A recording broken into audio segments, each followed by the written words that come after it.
Are there any senators wishing to vote or wishing to change their vote? If not, the ayes are 88, the nays are 0. The nomination is confirmed. Under the previous order, the motion to reconsider is considered made and laid upon the table. The President shall be immediately notified of the Senate's action, and the Senate will resume legislative session. Mr. President. Majority Leader. It's my understanding a motion to proceed to S 1238 is now pending. Is that correct? That is correct. I have a cloture motion at the desk. The clerk will report the cloture motion.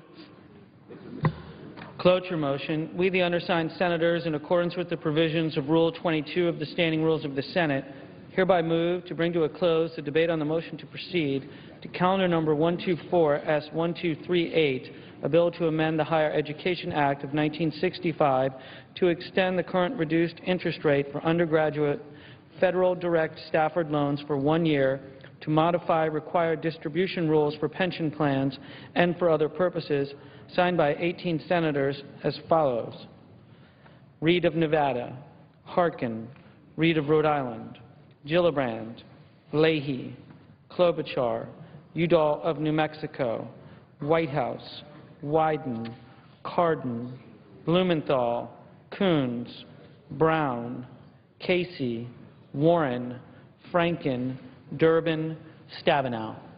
I ask unanimous consent the mandatory quorum required under Rule 22 be waived. Without objection. Okay.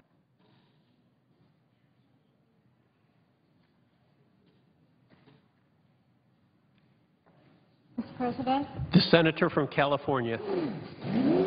Mr. President, as I understand it, the Majority Leader has just filed cloture on a bill that would keep us at a 3.4% student loan rate for the Stafford loans, which impacts about 7 million Americans for a year. Am I correct on that? The cloture motion is on the motion to proceed. Well, that's a very important cloture motion. And I would hope that in a bipartisan way we will move forward on this bill. Because, Mr. President, as of now, student loan rates have doubled on Stafford loans. In my state of California, 550,000 Californians are facing a doubling of their student loan from 3.4% to 6.8%. And I have asked my students to contact me and talk to me about their real-world stories and what it means to them to see a doubling of their student loan interest rate. And I'll tell you, they're more eloquent than I could ever be. They talk about how they look at their dreams and maybe they'll become fantasy dreams. They talk about what it would be to feel that you're in a ball and chain of a student loan debt that is so large that it overwhelms you. And so in the name of those students and all the students across the country, I hope that the Majority Leaders move to resolve this for at least a year and keep those loans at 3.4%. I hope that that motion to proceed will go forward and then the bill itself will pass. Now, what are the alternatives? Every alternative I've heard from the Republicans leads to higher interest rates with no cap. No cap. Mr. President, I don't know if you remember the years that interest rates rose after a period of low rates, and they went up to 7, 8, 9, 10, double digits, 12%. I remember those days. It's hard for our people to remember that. But those were crushing interest rates, and if you don't have a cap on student loan interest rates, we are facing a real problem in the future, a problem that's going to impact the quality of life of our families. We're already seeing the Fed put out statements that say that the crush of the burden of student loans without these high interest rates is having an impact on our economic recovery. I've read stories of young people who are putting off marriage and having families because of the crush of a student loan debt. So I'm very pleased that we're moving forward on this very common sense proposal. to keep these rates at 3.4%. We offset the cost by closing a tax loophole that hardly affects anybody at all. It has to do with inheritance on a 401k, and it will pay for this proposal. You know, I'm very supportive of the immigration bill, but at the last minute, my Republican friends came forward with an enormous proposal to build an even bigger fence and wider fence and stronger fence, and I guess the song "Don't Fence Me In" is an old song. It doesn't apply anymore. We're going to be fenced in, and the cost of that is $20, $30, $40 billion. Surely we can find $4 billion for a year to make sure that our students don't have to face a doubling of these rates. Now, Mr. President, I also come to the floor to speak about Gina McCarthy.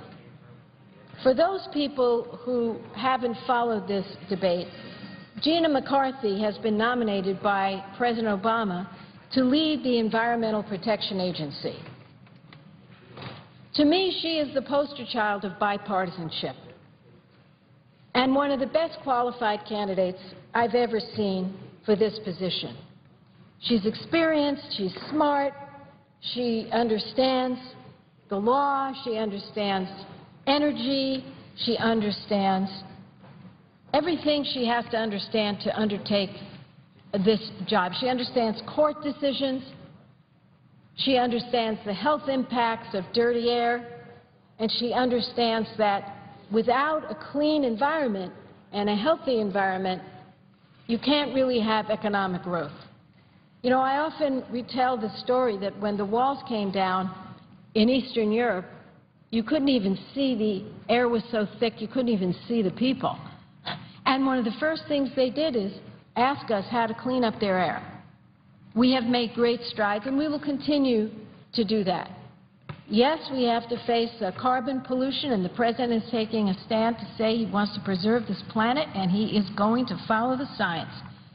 Now, some people have said, oh, we don't like that, therefore maybe we shouldn't vote for Gina McCarthy. Well, can I just say this? The President has his policies, and you don't have to agree with them, or you can. I do. If you don't, that's fair, that's fine. But somebody has to run the Environmental Protection Agency. If you've got a problem with those policies, you're going to have to go to someone who's intelligent and wise and bipartisan in nature to talk to. And Gina McCarthy is one of those people. Now, this is the second time Gina McCarthy's been nominated for a top position at the EPA. She was confirmed by the Senate for her current position, which is the Assistant Administrator for the Office of Air and Radiation, without one no vote. Let me reiterate that. No one stood up and said no. Everyone supported her. Now, the Senate Environment and Public Works Committee reported out her nomination on May 16th. May 16th! It's July.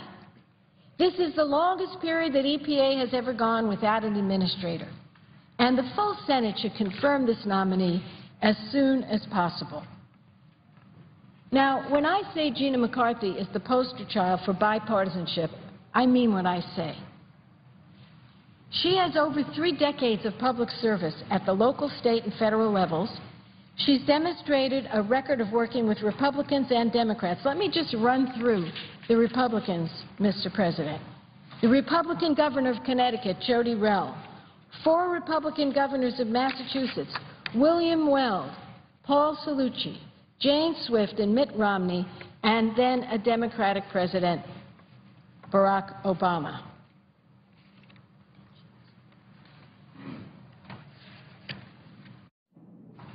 Now, let's look at what former Republican Governor Jane Swift said about Gina McCarthy in an opinion piece that ran in the Boston Globe. Remember, this is a Republican governor, former Republican governor. She said Gina McCarthy would bring competence, fairness, and bipartisanship to Washington. And her record of accomplishment and her collaborative, pragmatic approach to policymaking, that's the reason she enjoys such strong support. Now,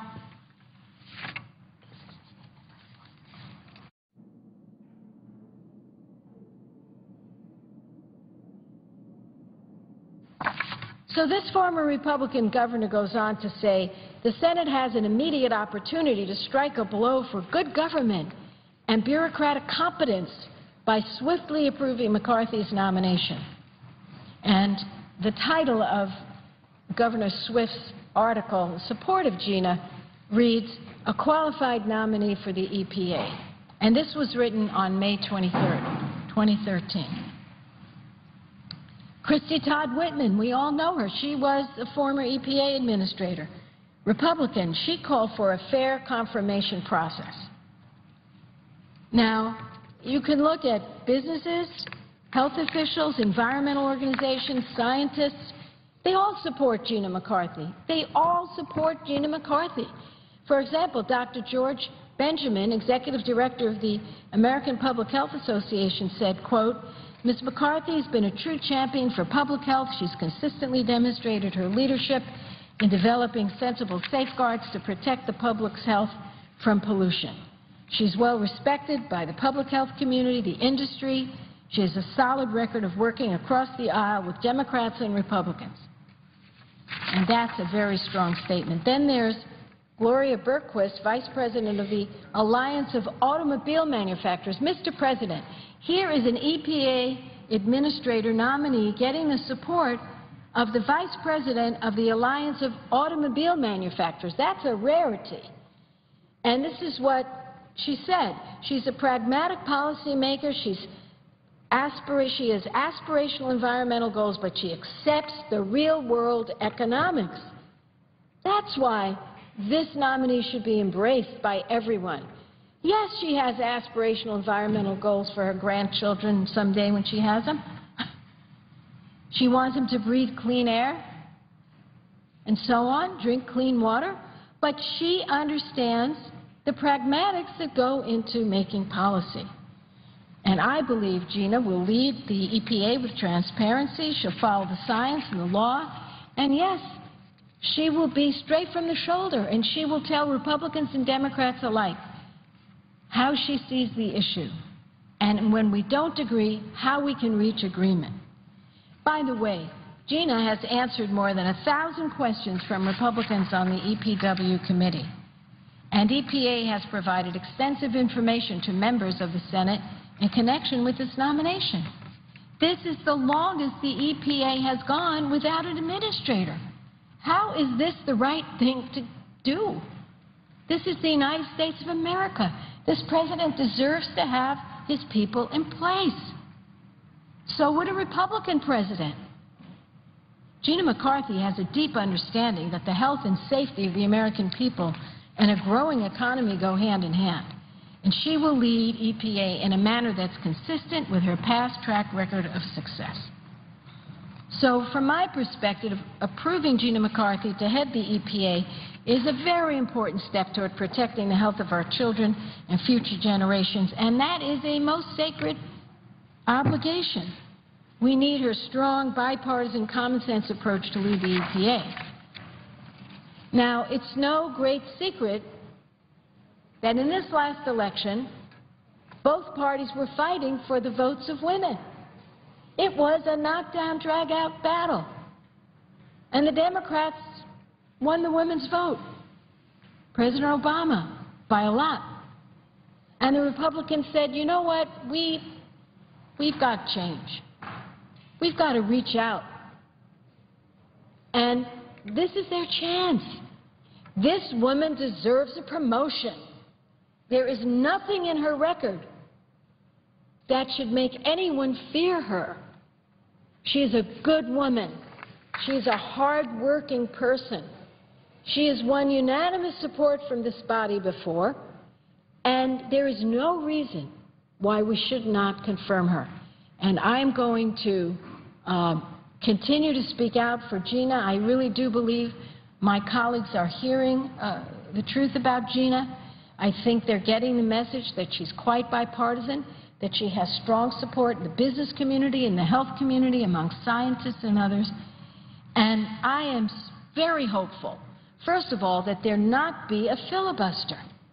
The woman deserves an up or down vote.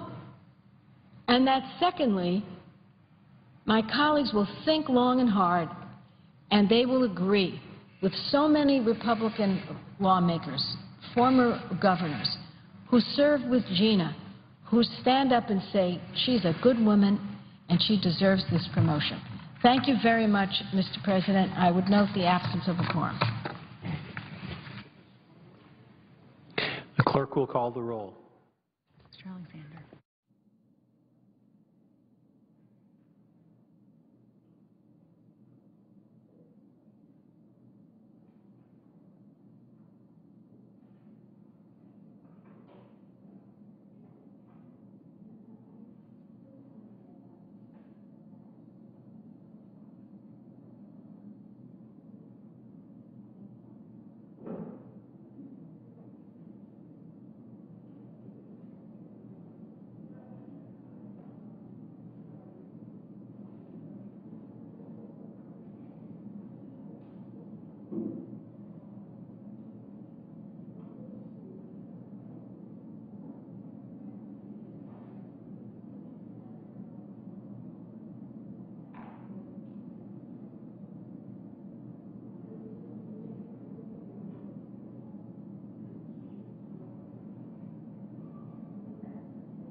And today in the Senate, a vote to approve Wyoming Attorney General Gregory Phillips to serve on the 10th Circuit Court of Appeals.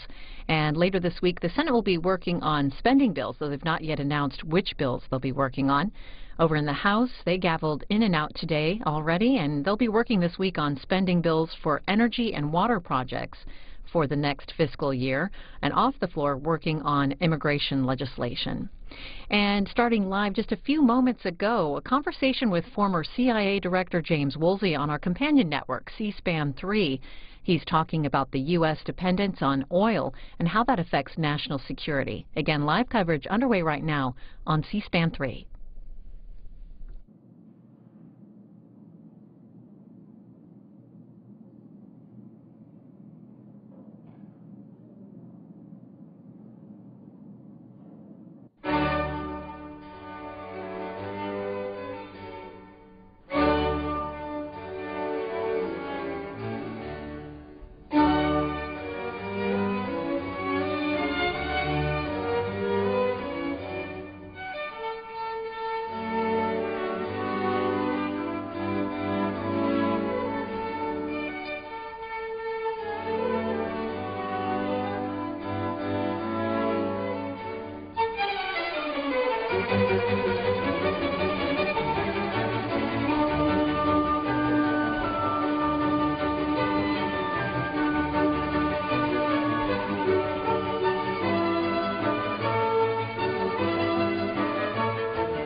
Mr. President.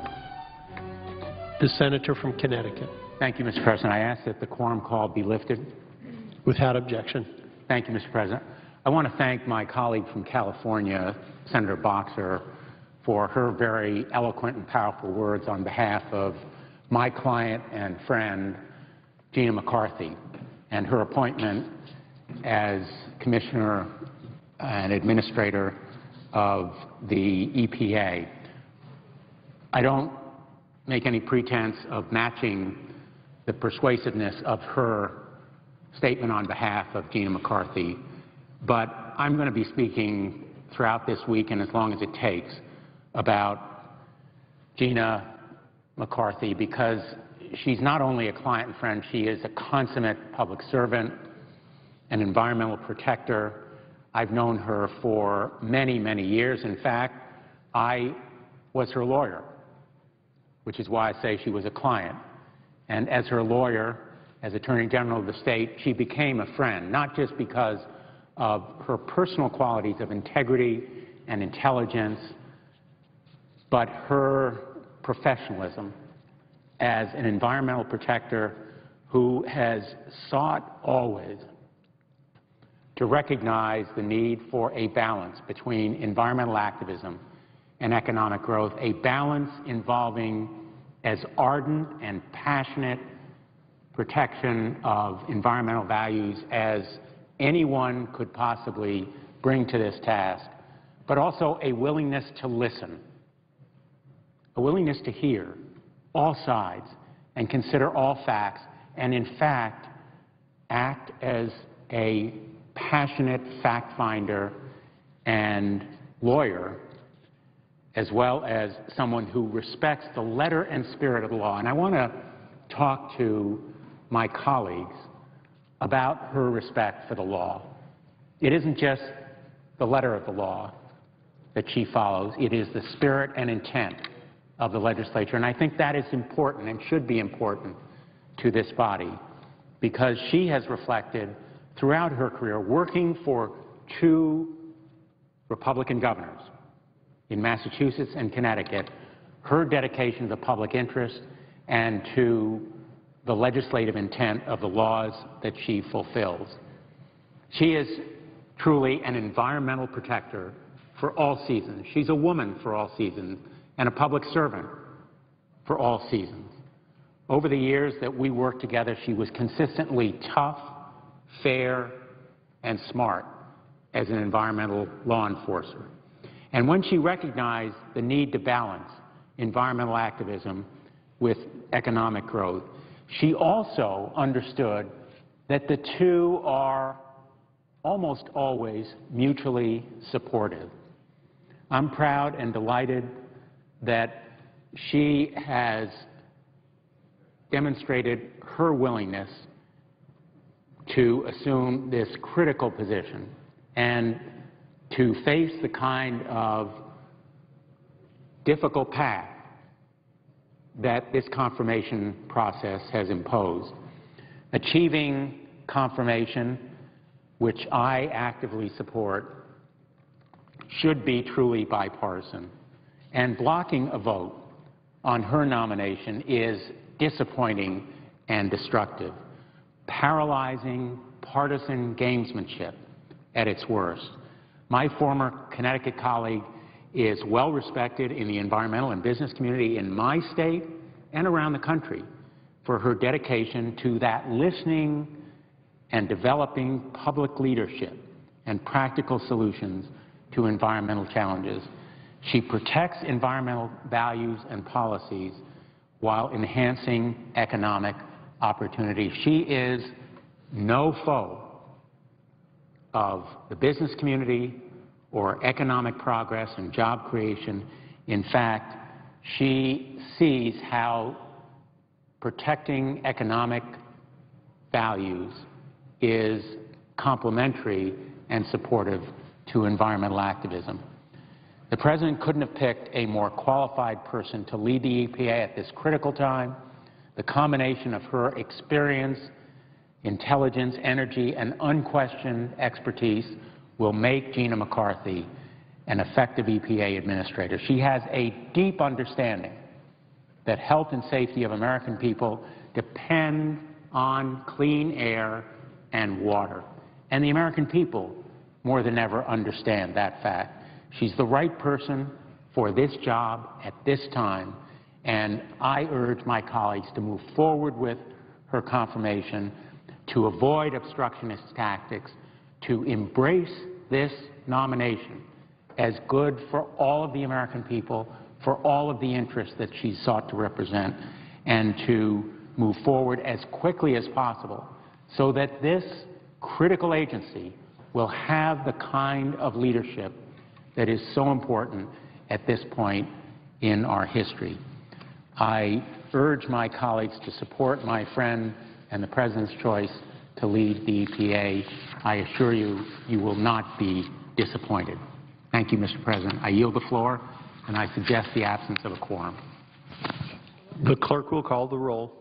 Mr. Alexander.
President, The Majority Leader. ask unanimous consent the call of quorum be terminated. Without objection. I now ask the Senate proceed to a period of morning business. Senators permitted to speak for up to 10 minutes each. Without objection. I ask unanimous consent the Senate proceed to calendar number 87. The clerk will report.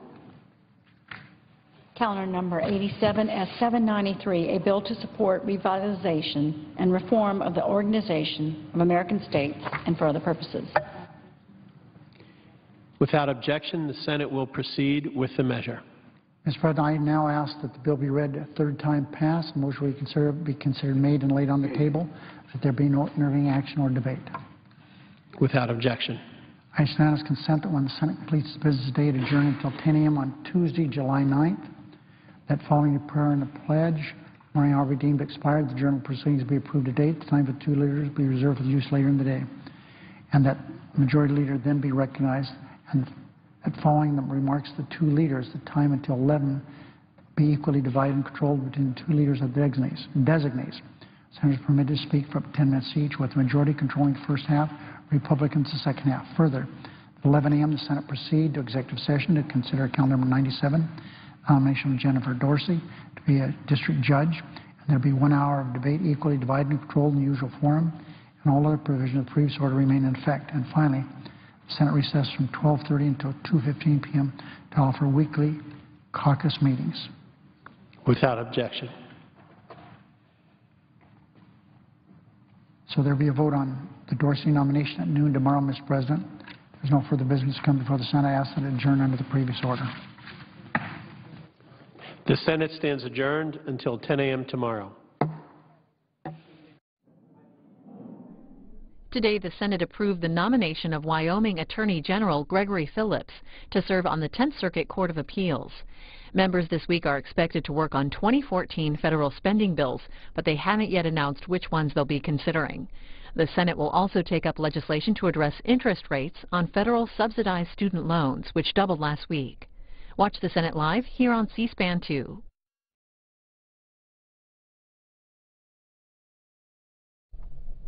Over on C-SPAN 3, live coverage tomorrow morning of the